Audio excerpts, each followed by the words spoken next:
मुख्यमंत्री देवेंद्र फडणवीस यांची पत्रकार परिषद झाली। या पत्रकार परिषदेतून त्यांनी विरोधकांना टोला लगावलाय। सत्ता आपल्या डोक्यात जाऊ देणार नाही असं त्यांनी म्हटलंय। तर गडचिरोलीचं पालकमंत्री पद स्वीकारण्याची इच्छा त्यांनी व्यक्त केली आहे। मराठा आरक्षण जिव्हाळ्याचा विषय आहे, मजा घेण्याचा नाही असं म्हणत त्यांनी जरांगेंच्या टीकेवर प्रत्युत्तर दिलंय। बीड परभणी पर्यटनाचा विषय नाही असं म्हणत त्यांनी विरोधकांना टोला लगावलाय। चालू देणार नाही, परभणीतील घटना अत्यंत गंभीर असल्याचंही त्यांनी म्हटलंय। भुजबळांसंदर्भात तिघेही मिळून निर्णय घेऊ असं वक्तव्य मुख्यमंत्री देवेंद्र फडणवीस यांनी केलंय।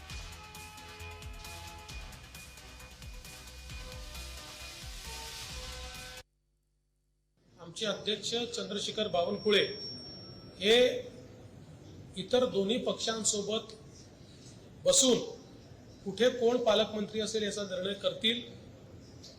ते जो निर्णय करतील तो मला मान्य असेल। त्यांनी मला बीडला जायला सांगितलं, बीडला देखील जाईल, किंवा त्यांनी जिथे जायला सांगितलं तिथे जाईल। साधारणपणे मुख्यमंत्री कुठलं पालकत्व ठेवत नसतात, पण माझी स्वतःची इच्छा आहे की गडचिरोली मात्र मी स्वतःकडे ठेवू इच्छितो। अर्थात या तीन नेत्यांनी मला मान्यता दिली तरच ठेवी। किमान गेल्या 10 वर्षाच्या माझ्या कार्यकाळामध्ये आपल्या लक्षात आलं असेल, कितीही मोठं आव्हान निर्माण झालं तरी देखील धैर्यपूर्वक त्या आव्हानाचा सामना मी करतो आणि कधीही सत्ता ही माझ्या डोक्यात जात नाही।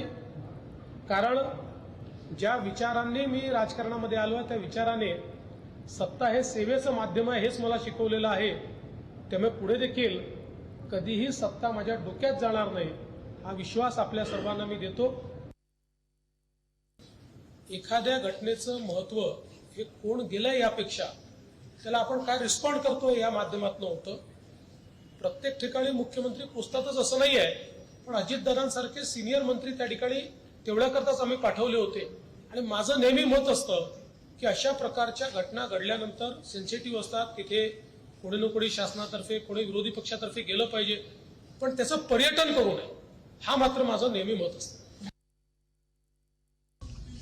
आम्ही तिघही सोबतच काम करतोय।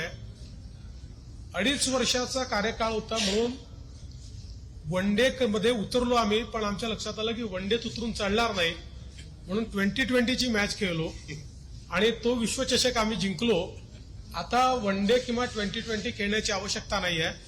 हा टेस्ट मॅचचा फॉर्मॅट आहे, पण ही टेस्ट मॅच ड्रॉ होणारी टेस्ट मॅच नाही आहे, ही जिंकणारी टेस्ट मॅच असणार। सोए हुए को जगाया जा सकता है, सोने का नाटक करने वाले को जगाया नहीं जा सकता। कांग्रेस पार्टी भली भांति जानती है कि ईवीएम ये टैंपर प्रूफ है। आज तक जितने चैलेंज ईवीएम को टैंपर करके दिखाइए इस प्रकार से इलेक्शन कमीशन ने दिए, न कांग्रेस पार्टी कुछ कर पाई न कोई व्यक्ति कुछ कर पाया। तो कांग्रेस की ये नीति रही है, चुनाव हारते हैं तो ईवीएम की बात करते हैं, जीतते हैं तो लोकतंत्र जीता ऐसा कहते हैं।